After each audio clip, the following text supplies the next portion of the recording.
Le ministre a demandé à ce que les études complémentaires qui ont été réalisées récemment, notamment sur la courantologie, sur l'état initial du site, sur le lançon, soient communiquées à l'ensemble des parties, ce qui n'était pas le cas. Moi, j'ai pas eu accès, par exemple, à l'ensemble de ces dossiers-là, pas plus que les associations ou les comités départementaux des pêches. Donc ça va être fait et on va être amené à se revoir dans un mois.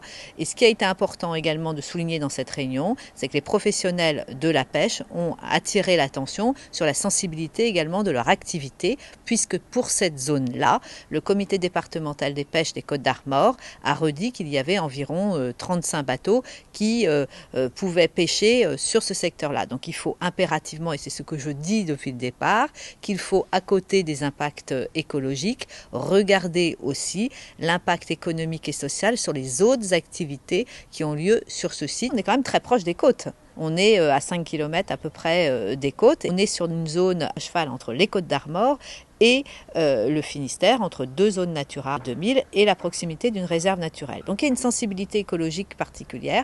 Moi je comprends bien que la canne a des intérêts économiques en termes d'emploi également, ça on peut l'entendre, bien évidemment pour les personnes concernées c'est extrêmement important, mais ces emplois sont aussi importants que les emplois par exemple des pêcheurs sur site.